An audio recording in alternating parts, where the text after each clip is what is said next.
এইভাবে কখনো লাউয়ের ঘন্ট খেয়ে দেখেছো? আমাদের বাড়িতে মা দুভাবে লাউয়ের ঘন্ট করে, একটা বড়ি দিয়ে মুগ ডাল ভাজা দিয়ে নিরামিষভাবে, আর একটা ওই চিংড়ি মাছ দিয়ে আমিষভাবে। আজকে আমি বানিয়েছি নিরামিষভাবে। করেছি কি প্রথমে জানো? মুগ ডালকে শুকনো খোলায় নাড়াচাড়া করে ঢেলে রেখেছি।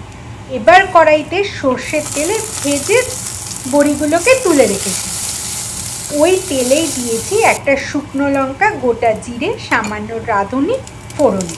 তাতে দিয়েছি আদা বাটা। আদা বাটাটা ভাজা ভাজা করে ঢেলে দিয়েছি মুগ ডালটা। তারপর সামান্য হলুদ দিয়ে নাড়াচাড়া করে ঢেলে দেব ওই লাউগুলো যেটা কাটা ছিল। এবার তাতে দেব নুন। তারপর ভালো করে লাউগুলোকে ওই মশলার সাথে মিশিয়ে ঢাকা দিয়ে হতে দাও। তখন গ্যাস থাকবে একদম স্লো। কিছু সময় পর ঢাকা খুলে দেখবো লাউ সেদ্ধ হয়েছে কি। যদি বেশি জল থাকে তাহলে জলটাকে ড্রাই করে নিই। তারপর গ্যাস বন্ধ করে দাও। ঠিক নামানোর আগে ওপর থেকে দেব ঘি আর ভাজা বড়িগুলো। লাউয়ের সাথে একটু মেশামেশি করে দেব ওপর থেকে ধনেপাতা কুচি আর কাঁচা লঙ্কা চেরা। ব্যাস, মুগ ডাল ভাজা আর বড়ি দিয়ে লাউ ঘন্ট তৈরি।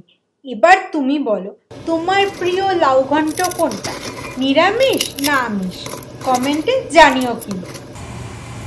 লাউয়ের যে খোসাটা থাকে সেটা তো আমার ভাজা খেতে পেঁয়াজ দিয়ে দারুণ লাগে, কি তাই না? এটা কিন্তু সাধারণ খাবারের মধ্যে অসাধারণ একটা নিরামিষ খাবার। যদি ভিডিওটা ভালো লাগে একটা লাইক করে দিও। আর তোমাদের মধ্যে কে কে এরমভাবে লাউ ঘন্ট বানিয়ে খাও সেটাও জানিও কিন্তু।